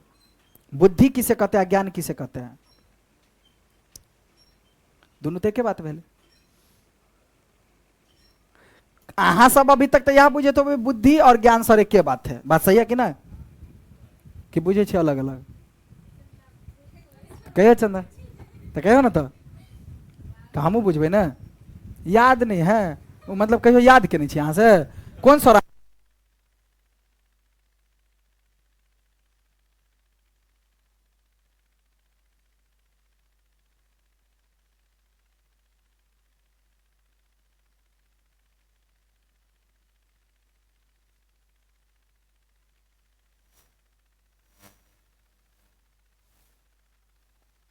यही समझता है कि बुद्धि ज्ञान को कहते हैं, ज्ञान को बुद्धि कहते हैं, लेकिन दोनों में अंतर है। साइकोलॉजी क्या सब रखना है? कोई नहीं रखना है, तब चलो एबे नहीं पढ़ा पड़ते, तब एबे नहीं पढ़वा पड़ते। बुद्धि अलग होता है बाबू और ज्ञान अलग होता है, ठीक है। वो तो अहाँ कही देवे जब भी सर पूछल के तो कुछ बात है तो कहबे, लेकिन अहाँ के माइंडलिटी तो यह छला कि बुद्धि और ज्ञान एक ही होता है। बुद्धि अलग होता है, ज्ञान अलग होता है। बुद्धि जो होता है जन्म से आता है, लेकिन ज्ञान जन्म से नहीं आता है। आप यहां जो आए हैं बुद्धि के लिए कि ज्ञान के लिए? तो ज्ञान के लिए। बुद्धि आपके पास है।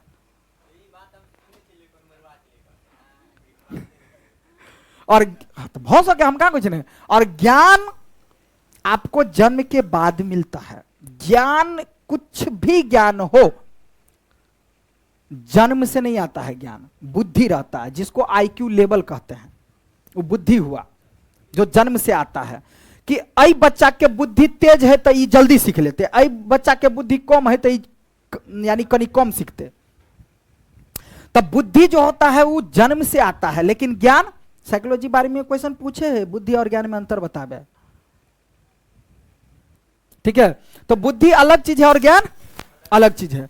और बुद्धि ने भी एक दिन आयुष्मान आनंद से इस पश्चाताप के साथ कहा कि आनंद, मैंने जो, मतलब बुद्धि क्या, आप जो कुछ भी, जैसे लिखो हम लिखो के सीख ले लिए, हमरा ई आप पढ़ो अबैया, हमरा ई चीज लिखू अबैया, तो उ भेले ज्ञान।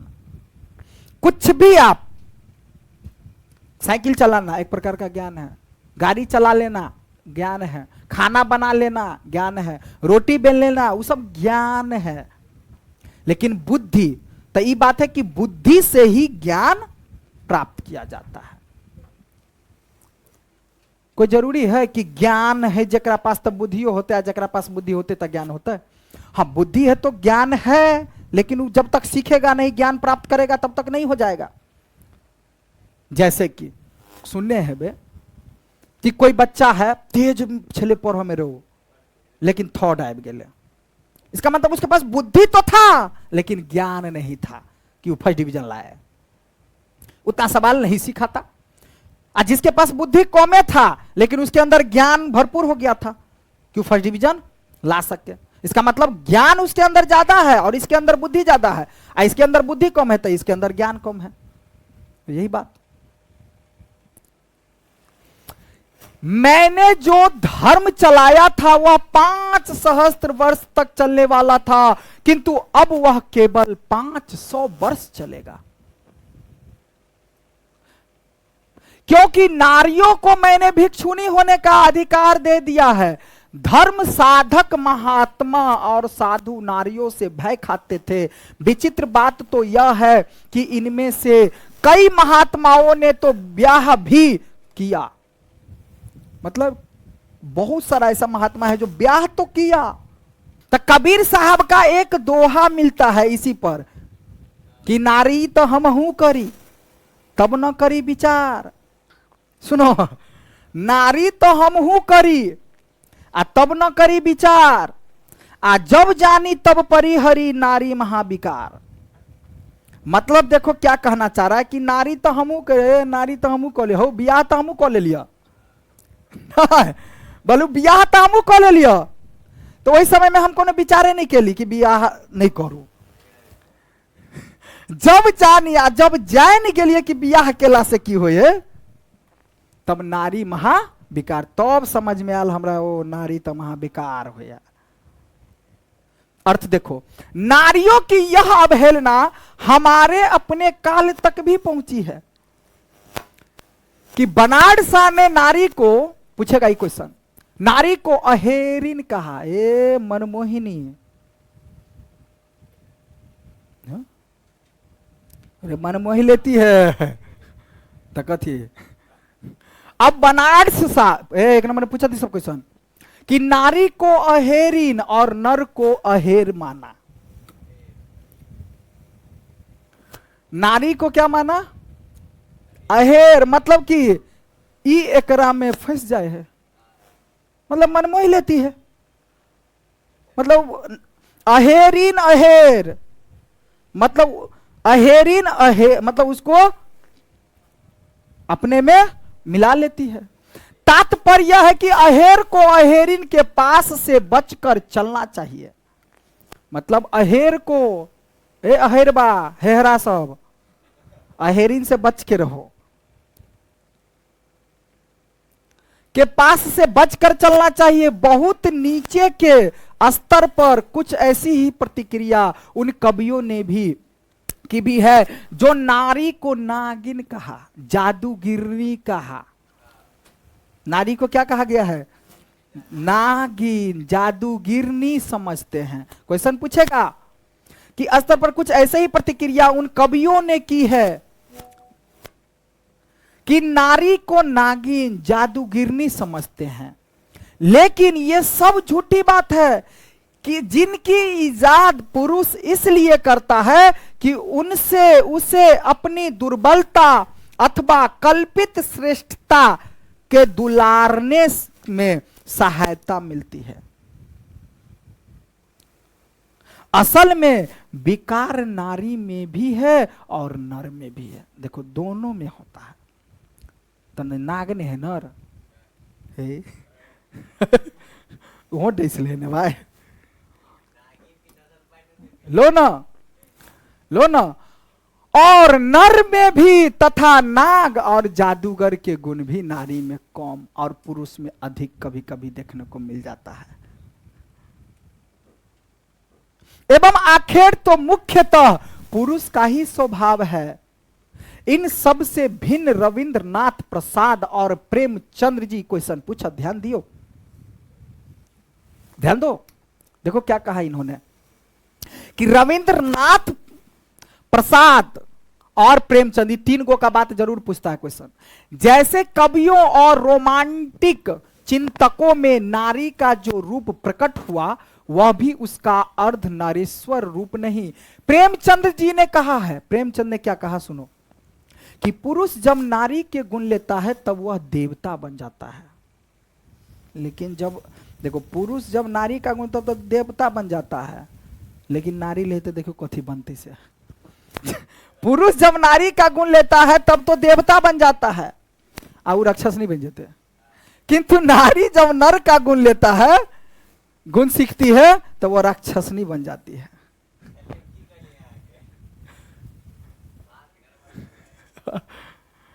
किसने कहा है ऐसा? प्रेमचंद ने। अब भीतरे भीतरे गैर पेड़ देने होती सब। अब इस प्रकार प्रसाद जी का क्या कहना सो देखो जी, ईरा के विषय में यदि यह कहा जाए तो कि ईरा वह नारी है जिसने पुरुष के गुण सीखे हैं, तो निष्कर्ष यही निकलेगा कि प्रसाद जी भी नारी को पुरुष के क्षेत्र से अलग रखना चाहते थे। बिल्कुल प्रेमचंद जी चाहते थे।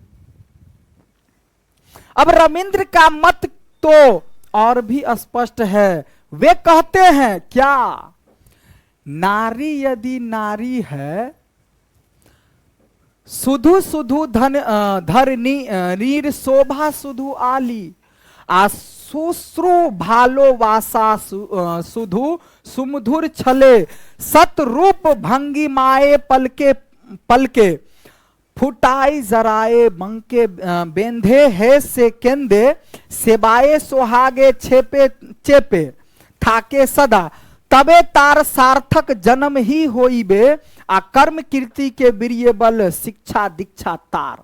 देखो इसका मतलब क्या कह रहा है सो सुनो, यहां दिया है कि नारी की सार्थ कथा उसकी भंगिमा की मोहक और आकर्षक होने में है। ये बात सही है कि नारी की सार्थ कथा उसकी भंगिमा और मोहक, भंगिमा की मोहक और आकर्षक होने में है। केवल पृथ्वी की शोभा, केवल आलोक, केवल प्रेम की प्रतिमा बनने में है। सब मतलब समझ में आ रहा है ना बात? प्रेम करने योग्य है। कर्म कृति वीर्य बल शिक्षा दीक्षा लेकर वह क्या करेगी? वो तो प्रेम मात्र है कि केवल पृथ्वी की शोभा है। मतलब हाँ पुरुष है तो महिला होबाक चाहिए, तब कहीं शोभा देते, से वाला बात। किसका कहना है? रविंद्रनाथ जी का। मेरा अनुमान है कि ऐसी शक्तियों को ललनाएं अभी भी बुरी नहीं मानती। सदियों की, लेकिन नहीं गलत है, नहीं समझा? अब सीधा कहा जा रहा है कि लड़की शिक्षा दीक्षा लेकर के क्या करेगी? तब न नहीं पढ़ दे छले लड़की के। बहुत के माइंड में ये सब बातें था कि लड़कियां पढ़ लिख करके क्या करेगी, घर में चूल्ही चौका खाना वाना बनाएगी, लेकिन नहीं भाई, तो शिक्षा लेगी ना। हा? मेरा अनुमान है कि ऐसी प्रशस्तियों को ललनाएं अभी बुरा नहीं मानती। सदियों की आदत और अभ्यास से उनका अंतर मन भी यही कहता है कि नारी जीवन की सार्थ कथा पुरुष को रिझा कर रखने में है।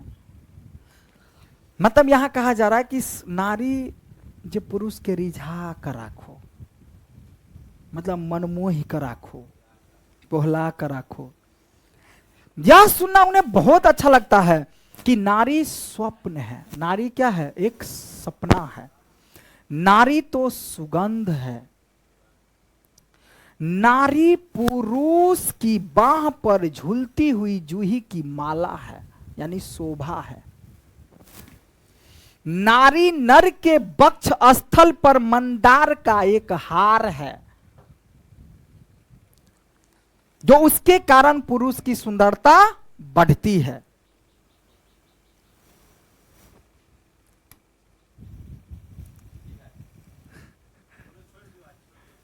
मारे बाप,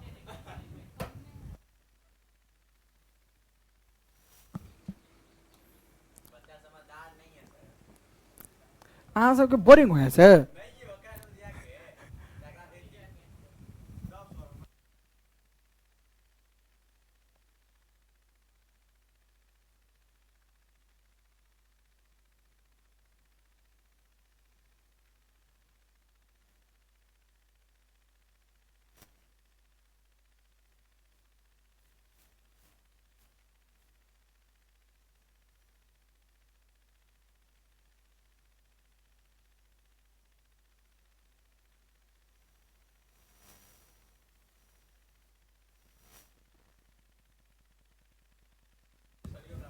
कथी हो जाए बोरिंग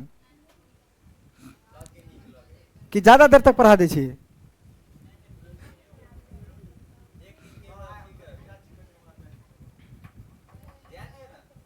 जाओ ना तो भागो ना। किंतु यह वह पराग है जिसे अधिक से अधिक उड़ेल कर हम नवयुग की पुरुष नारियों के भीतर उठने वाले स्वांतत्व से स्फुलिंगों को मंद रखना चाहते हैं। यतियों का अभिशप्त काल समाप्त हो गया। अब नारी विकारों की खान और पुरुष की बाधा नहीं मानी जाती। वह प्रेरणा का उद्गम, शक्ति का स्रोत और पुरुष की क्लांति की महाऔषधि ही उठी। फिर भी नारी अपनी सही जगह पर नहीं पहुंची। पुरुष नारी से अब खत्म कर दीजिए। अब यह कहने लगा कि तुम्हें घर से बाहर निकलने की क्या जरूरत है। तुम लोग खुद भी समझो कुछ कुछ, है ना। कमाने को मैं अकेला काफी हूं, तुमको बाहर जाने की क्या जरूरत है। तुम घर में बैठो, खर्चा किया करो, किंतु सोना चांदी खरीद अपन पहनते हैं, है ना। किंतु इतना ही यह श्रेष्ठ नहीं है। नारियों को सोचना चाहिए कि पुरुष ऐसा कहता क्यों है। स्पष्ट ही इसलिए कि नारी को वह अपनी क्रीड़ा की वस्तु मानता है, शोभा की मात, आराम के समय में अपने मनोविनोद का साधन समझता है। बस आराम करने के समय में पैर तैर दबा मनोविनोद का साधन समझता है कि भाई हाँ कतो से थाकल हारल जाब तो हाँ कन्या है तो प्यार हाथ दबा दे तो आराम से, है ना, से वाली बात। इसलिए वह नहीं चाहता कि आनंद की इतनी अच्छी मूर्ति पर थोड़ी सी धूल लग जाए। देखो बहुत सारा ऐसा पति है जो चाहता है, आपकी महिला बहुतें नहीं जानती, ये सब प्रेम नहीं समझती है, ये सब प्रेम नहीं समझती है, लेकिन होता है ऐसा। बहुत आदमी देखिएगा कि बहुत लड़का, चाहे बहुत ऐसा व्यक्ति होगा, पढ़ा लिखा अगर व्यक्ति होगा, तो वो सिर्फ चाहेगा क्या, हम हमारी पत्नी पढ़ी लिखी हो लेकिन हम उसको कहीं काम करने के लिए नहीं जाने देंगे। भाई साफ बात है, हम कमाने के लिए अकेला काफी है। तुम कहे जाओगे कमाने के लिए, हम अबै छी तो आराम से प्यार हाथ दबा दिया, खाना ताना दिया, है ना, आ कहीं हाथ ताथ में जाब का तो कुछ टांग नंगरी लूल्ही बन जाब ना, कुछ कहना तो यही है। देखो ना, आनंद की इतनी अच्छी मूर्ति पर थोड़ा सा भी धूल मिट्टी सब नहीं पड़क चाहिए, है ना, थोड़ा भी धुएं का धब्बा नहीं लगना चाहिए, दाग धब्बा नहीं लगना चाहिए, है ना। नारी और नर एक ही द्रव की ढाली दो प्रतिमाएं हैं। आरंभ में दोनों बहुत कुछ समान थे। आज भी प्रत्येक नारी में कहीं ना कहीं कोई एक प्रच्छन्न नर और प्रत्येक नर में कहीं ना कहीं एक छिन्न नारी छिपी हुई है। किंतु सदियों से नारी अपने भीतर के नर को और नर अपने भीतर की नारी को बेतरह दबाता आ रहा है। अब एक बात बताते हैं, जैसे कि कहा जाता है क्या कि बाल बच्चा के या कुछ के मारलक पिटलक तो मम्मी तुरंत गल पकड़ा ला जो हमारा बेटा बेटी के छोड़ दिया, मतलब पापा मारलक था। तो इसका मतलब माना जाता है कि महिलाओं के अंदर कोमलता ज्यादा होता है, लेकिन नहीं, बहुत सारा ऐसा पुरुष है उसके अंदर भी कोमलता होता है। तब बहुते के अंदर जो कोमलता हो जाए, हृदयवान हो जाए, मतलब तो उसको मान लेता है, तब तो ये मतलब क्या हो गया फिर, मतलब उसको गलत मान लिया जाता है। जबकि उसके अंदर अगर किसी भी पुरुष के अंदर कोमलता आया तो समझिए वो भी व्यक्ति परिपूर्ण है, कोई गलत नहीं है। परिणाम यह है कि आज सारा जमाना ही मर्दाना मर्द और औरताना औरत का जमाना हो उठा है। पुरुष इतना कर्कश और कठोर हो उठा है कि युद्ध में अपना रक्त बहाते समय उसे ध्यान ही नहीं रहता है। अब पुरुष हत्या करने वाला में से थोड़ा सा भी नहीं सोचता कि केकरो पति के मार देवे हम तो बेचारी विधवा बन जाते, या किसी पति को किसी पुरुष को मार देंगे तो उसका बाल बच्चा क्या होगा। लेकिन महिला जो है उसके अंदर थोड़ा सलीलता होती है, लेकिन ऐसा कुछ है नहीं। बहुत पुरुषों के में है, बहुत महिला में भी है भाई, कि रक्त के पीछे जिनका सिंदूर बहाने वाला है उनका क्या हाल होगा। देखो यही कह रहा है कि जिसका सिंदूर बहने वाला है, मतलब जिकर मांग उजरा वाला है, उसका क्या हाल होगा, पुरुष नहीं सोचता। और ना सिंदूर वालियों को ही इसकी फिक्र है कि और नहीं तो उन जगहों पर तो उनकी राय खुले जहां सिंदूर पर आफत आने की आशंका है। कौरव की सभा में यदि संधि का वार्ता कृष्ण और दुर्योधन के बीच न होकर, देखो महाभारत की बात आ गया, कौरव कौन था, दुर्योधन है ना, धृतराष्ट्र के बेटा। तो कौरव की सभा में यदि संधि की वार्ता कृष्ण और दुर्योधन के बीच न होकर कुंती और गांधारी के बीच जो हुई होती तो बहुत संभव था कि महाभारत नहीं हो पाता। देखो यहां एक सुंदर सा लाइन दिया है, सुनो क्या सुंदर सा लाइन दिया है कि कौरवो एमहर मर्द आ कृष्ण भगवान को नहीं कि वो मार कर वो में खूब तेज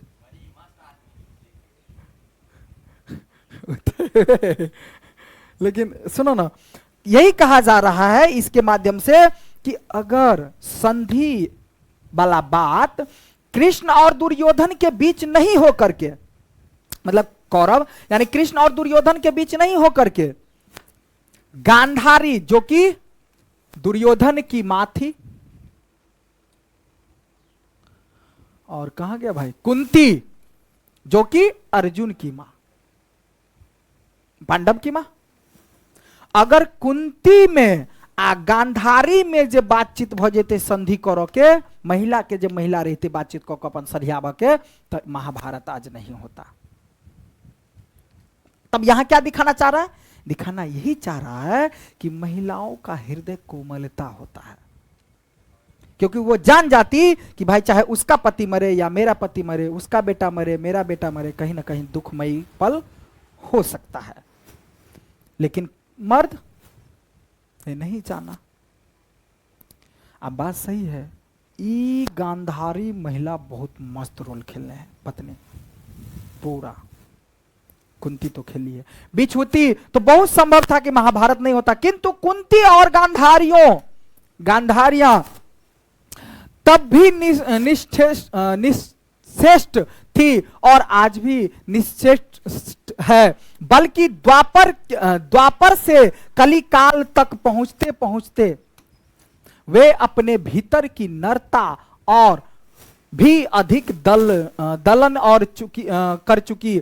जहां कहीं फूलों का प्रदर्शन और रेशमी वस्त्रों की हाट है, नारियां अपने मन से वही जमा होती है जिन कांडों से फूलों के बाग उजड़ते और रेशमी वस्त्रों के बाजार जलकर खाक हो जाते। उनकी संचालन और नियंत्रण का सारा भार उन्होंने पुरुष पर डाल रखा है। आधी दुनिया उछल कूदने, आग लगाने और उसे बुझाने में लगी हुई है और आधी दुनिया फूलों की सैर में है। नर नारी की प्रचलित संबंधित का मनोवैज्ञानिक प्रभाव संचार के इतिहास पर पड़ रहा है और जब तक यह संबंध नहीं सुधरते शांति के मार्ग की सारी बाधाएं दूर नहीं होगी। नारी कोमलता की आराधना करते करते इतनी कोमल हो गई है कि अब उसे दुर्बल कहना चाहिए। हमेशा वह कोमलता कोमलता कोमलता करती रहती है, इसलिए वह दुर्बल बन चुकी है।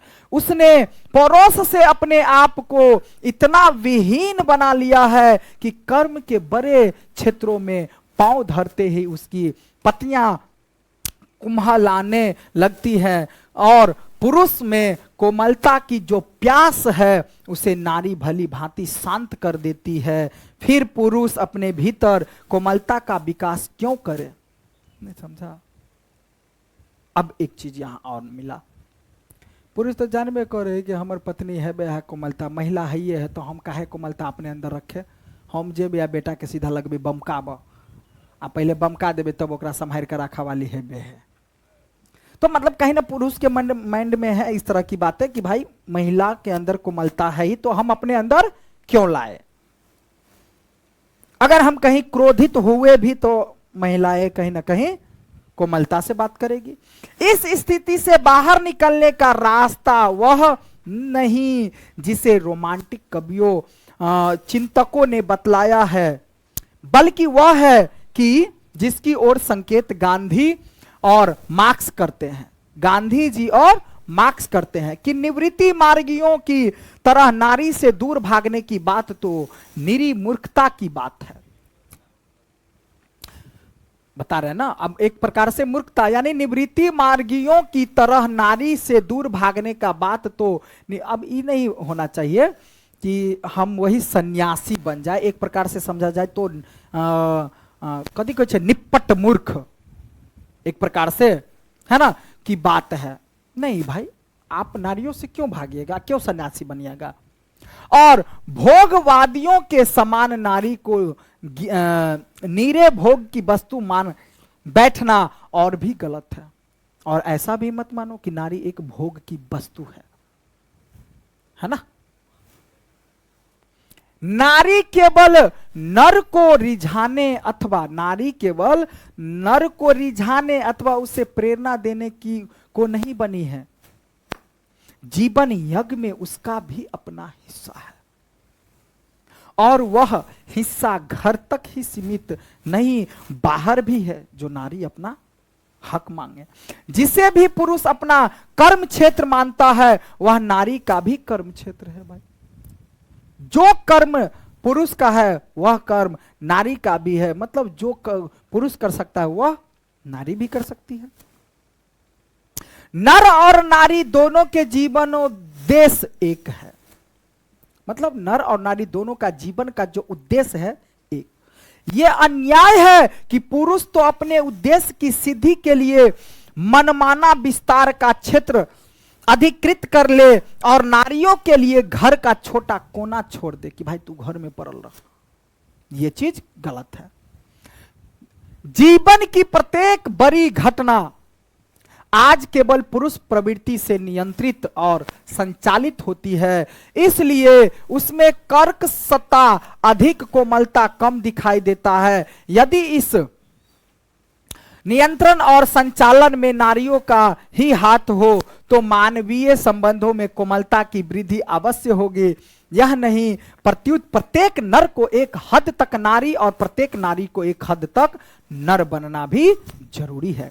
मतलब प्रत्येक नारी, देखो प्रत्येक नर को नारी और प्रत्येक नारी को नर भी बनना जरूरी है जीवन में। अच्छा है,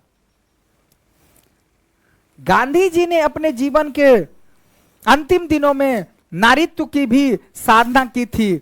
उनकी पोती ने उन पर जो पुस्तक लिखी है उसका नाम ही बापू है। मतलब गांधी जी ने अपने जीवन के अंतिम दिनों में नारीत्व की भी साधना की थी अंतिम जीवों में, और उनकी पोती ने उन पर एक पुस्तक लिखी है, बापू मेरी मां है। दया, माया और सहिष्णुता और भीरुता ये स्त्रियोचित गुण कहे जाते हैं, किंतु क्या इन्हें अंगीकार करने से पुरुष के परोस में कोई दोष आने वाला है? नहीं। दया, माया और सहिष्णुता ही नहीं, भीरुता का भी एक अच्छा पक्ष हो जो मनुष्य को अनावश्यक विनाश से बचाता है। उसी प्रकार अध्यावास, साहस और शूरता का वर्ण करने भी नारीत्व की मर्यादा नहीं घटती। अर्धनारीश्वर केवल इसी बात का प्रतीक नहीं है कि नारी और नर जब तक अलग है तब तक दोनों अधूरे हैं, बल्कि ये तो है ही, अर्धनारीश्वर का अर्थ यही बताया जा रहा है कि नारी, नर और नारी जब अलग है तब तक दोनों अधूरा है, अलग नहीं रहना चाहिए, दोनों एक रहना चाहिए। और इतना ही नहीं कहा गया, बल्कि और कहा गया कि इस बात का भी पुरुष में नारीत्व की ज्योति जगे, और यह कि प्रत्येक नारी में भी पुरुष का स्पष्ट आभास होना चाहिए। ठीक है, और हो गया समाप्त। मही मांगती प्राण प्राण में सजी कुसुम की क्यारी, और स्वप्न स्वप्न में गुंज सत्य की पुरुष पुरुष में नारी। मतलब इसी बात को बताया गया है कि हर पुरुष में नारी और हर नारी में पुरुष होना चाहिए, है ना। ठीक है, तो इस तरह से चैप्टर हो गया भाई समाप्त।